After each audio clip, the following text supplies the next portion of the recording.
I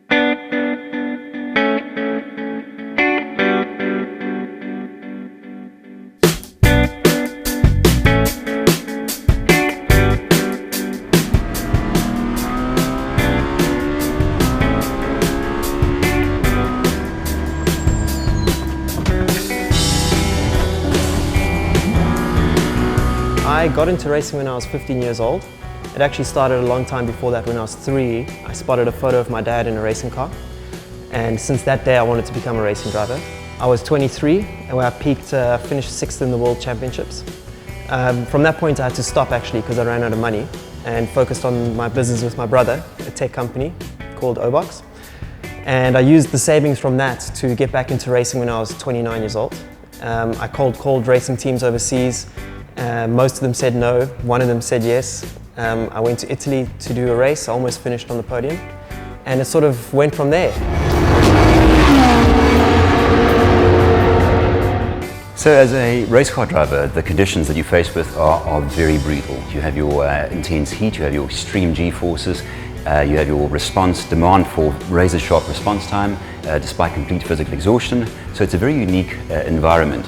So David's training essentially focuses on me simulating most of the environment inside of the gym.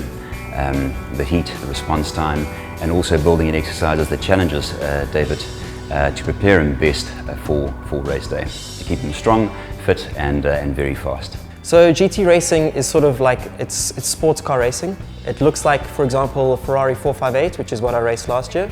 It looks like the 458 road car, but like souped up with big wings, slick tires, carbon fiber bodywork.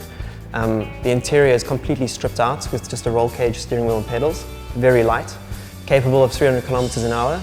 And depending on the manufacturer that you race with, the car can have between 550 and 600 horsepower. You can imagine going full throttle in the race, extreme heat, complete physical exhaustion, and now you still need to keep your wits about you, remember your corner entry point, braking point, and stay focused. So the kart simulation essentially fatigues David completely. First physically, and then straight into that exercise which challenges his mental ability to remember with the kart flip which card was where, and his time pressurized as well, so he's got a minute to complete that challenge, while his body is still physically being challenged as he's going through the dynamic plank and trying to remember where the cards are. Very impressed and proud of David's progress so far.